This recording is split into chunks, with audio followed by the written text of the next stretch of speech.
And I'm going to be talking about a breaking development that could rewrite the narrative around one of India's most tragic aviation disasters.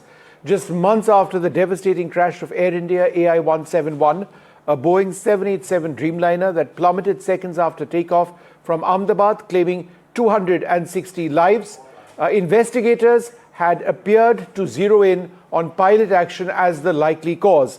The preliminary report pointed to fuel control switches moving from run to cutoff, starving both engines of fuel almost immediately after liftoff. For many grieving families and aviation watchers, that explanation felt too convenient, too quick to pin blame on the cockpit when the pilots never lived to defend themselves. But tonight we have what could be a seismic twist. A senior Air India pilot has reported a possible defect in the fuel control switch on another Boeing 787-8. During engine start on a recent London to Bengaluru flight, the left engine switch reportedly failed to stay locked in the run position, twice shifting towards cutoff. A movement that, if it occurred in flight under the wrong conditions, could lead to exactly the kind of sudden potential dual-engine power loss seen on AI-171. The airline has acted swiftly. Air India has grounded the aircraft, but it flew its flight. That's a big question. Why did the pilot decide to fly at all? They're working hand in hand with Boeing to try and figure out what exactly took place in this case. Now, this is a huge development. Is that with the final report on AI-171 expected in a few weeks from now, could this potentially be something for our investigators to pause and take a look at? I'm joined by Captain Amit Singh, Captain Sam Thomas, Captain Sanjay Gupta, Captain M.R. Wadia. Thank you all very much for being with us. Captain Amit Singh has been at the forefront of theories and arguments that there was a cascading electrical failure on AI-171 which resulted in the crash. But Captain Amit Singh, my question to you is, if the fuel switches move from the run to the cutoff position automatically or without the involvement of the pilot in this particular case of a plane from Heathrow to Bengaluru, then why did the pilot fly the aircraft at all? Well, that purely depends on the safety culture prevalent in the airline and within aviation. So is reporting encouraged?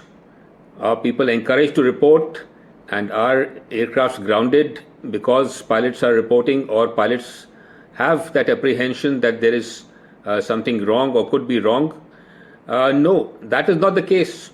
So the pilots fear, because on the third time the fuel control switch latched, and that is the condition in a normal start. So obviously the pilot would have been thinking that since the system is operating normally, then what is the reason for grounding the aircraft? That is what the management is going to ask. Then what is my answer going to be? Based on the first two switches, first two starts with the switches did not hold, it could be any possibility, because right now there is no guidance to the pilots, which is very surprising. As per safety management system, the moment you pick up anything which is likely to affect safety, there has to be communication. Communication has to be from the safety department or operations to the pilots, that in case of such eventuality, which was foreseen in the 2018 FAA SIB, Safety Information Bulletin, that there is a remote possibility. So if there is a remote possibility, and especially after this issue was highlighted in the preliminary report and the checks were carried out, the pilots, who are the people dealing with the switches, must be informed. That is the natural course of action. Okay, one second. Captain Sam Thomas, come in over here. We all know, because we've discussed it so often, that the fuel control switches are not a normal switch like a light switch at our homes. It involves pulling up the lever like this, pushing it forward to the run position, doing the same, lifting it up, bringing it back when it snaps into position for the cutoff. How is it possible for this component to have failed when Air India says it's examined this component on all its aircraft, and the US NTSB and FAA have done the same, and they've concluded that this component, the fuel control switches, are safe? How do you think something like this could have happened? Good evening, Vishnu. This is not the first time that this is being brought to our knowledge. We have a membership of more than 100,000 pilots worldwide in IFALPA. A couple of people have already told us that this happens. It was difficult for us to believe, but then today was a third and confirmatory information that was brought out to us. I'd like to draw your attention to the first things that we said when the investigation started. That was speculation will get you nowhere. And you look at the number of things that were brought up during the initial days by many experts. Point two would be the giving of clean chit on that initial preliminary report. So quick to give a clean chit to the OEM. And you must understand that everybody involved have been covering their tracks. If you notice, a very quick inspection of the start switches was ordered. Yep.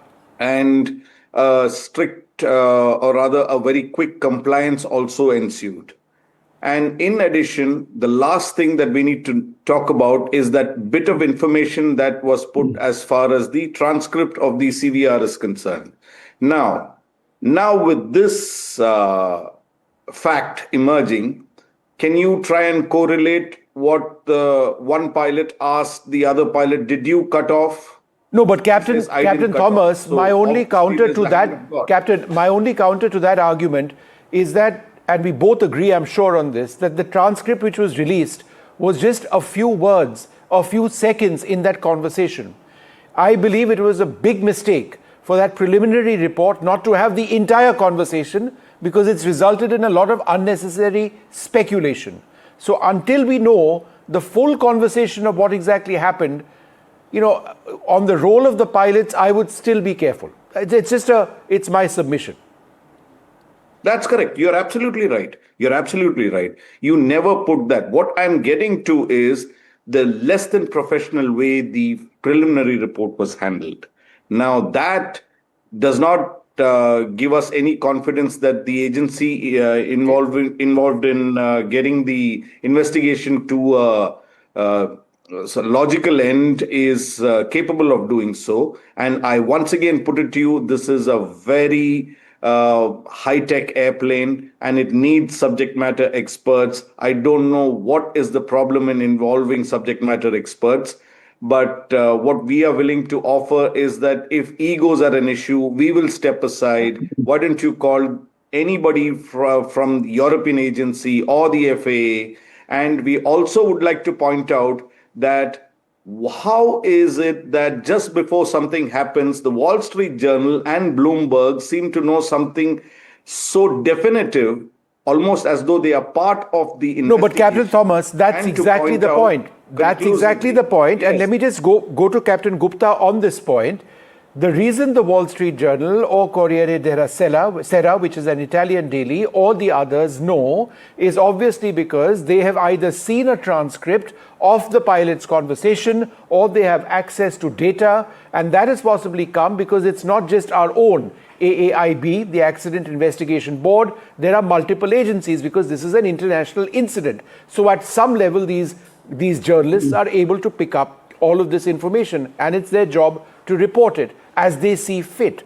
So I don't know if we can question those journalists. That's what all journalists are meant to do, pick up information. We can perhaps argue that let's see what the final report has to say. But in terms of the information coming out, they seem to have much more than any of us Indian journalists know. Good evening to everyone. I fully agree with the other panelists who have spoken just now. There's a lot of problems. And the fact, Vishnu, that the Indian journalists are not able to get it and the Western media is getting it, that means that there is a selective leak of the report, yes. Some reports. Yes. And this is what is creating problems. Selective leak is obviously made so that the other parties benefit out of it. This is what I personally feel. And to hush it up, the OEM is given a clean sheet like what Captain Sam Thomas is saying. It is really sad that we have investigation bureau which is not coming out with clear transcripts. If it had come out, half of the problem would have been No, I over agree. there and then. But I agree. I this is agree completely. We needed to see a lot more. Why not at least have another preliminary report? Why not have a spokesperson for the accident investigation board sit there, answer questions? I mean, we have one of the largest aviation industries in the world. We can't get another secondary press release on an incident that cost 260 lives. I mean, what are we talking about? It's unbelievable, the lack of information over here. And then all of us over here who want the truth keep arguing with each other. Was it the pilot, or was it the plane, or was it the fuel switch, or what was it? You know, I mean, there really needed to have been a lot more official information coming. But Captain Wadia, let me ask you one question. If this was a problem with the Dreamliner or a component, right, possibly electrical failures cascading, as Amit Singh has repeatedly been saying, then why wouldn't all other airlines be ordered to shut down Dreamliner services? There are, 1,500 odd Dreamliners in the world? Nobody wants a crash. Why did that not take place? That is precisely what is happening right now. We are all being speculative. Let's go purely by facts and what facts are available to us today. Any equipment on the aircraft can fail. Yes, you have had a present issue of the switch failing in London. It's a system failure. And whether the pilot should have taken off or not is a secondary issue. To my mind, safety comes first, and he shouldn't have. That's a separate point. Yep. However, if you go by specific data available, on the crash that took place in Ahmedabad, you had before the engines flamed out, you had other indications available to you. For example, the gear was left, which is the first thing the pilots do is raise the gear. The gear didn't go up, it was left down all the time. The RAT were deployed throughout the flight. So those are also failures, system failures. So whether the switch failed in the Ahmedabad crash is purely being speculative. We do not know for a fact whether it did or not. The deployment of the ram air turbine, sir, could also have been done manually by the pilots, right? If they've detected an engine failure or whatever it is, it's losing thrust. What you would naturally do is possibly start the RAT yourself. It doesn't need to deploy automatically. It can also be manually deployed. Is that right? Sure, absolutely. That's absolutely right. But it was there right from the time of the takeoff itself. It was throughout the flight. However, what is important to understand that being speculative unnecessarily are misguiding the people and misguiding the people who watch this. Anything can fail on the aircraft is certainly possible. But whether there's correlated things, whether they happened on the Ahmedabad flight and if you're asking how do they know, the people who are doing the investigation from the DFDR data, I am sure they are aware because they would know exactly at what time the switches came down or they didn't come down or what time the fuel was cut off to the engines. So why aren't they releasing all that data? And as I point out another point that Sam pointed out earlier to you, referring to the IFA Alpha. Well, most of the media people today in India and the people have not even heard of IFA Alpha. Let me tell you, IFA Alpha is the most professional body of aviators in the whole world.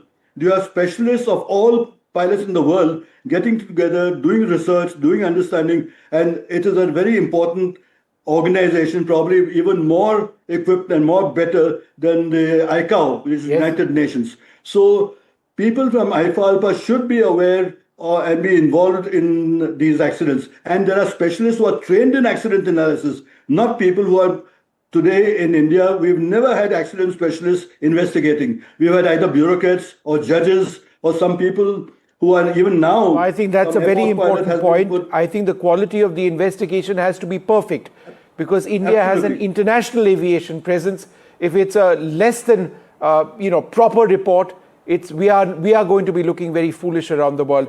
Sam, I know you wanted to speak. I'm out of time on this. I need to move to some breaking news, but we will track this very closely as we've been doing from day one.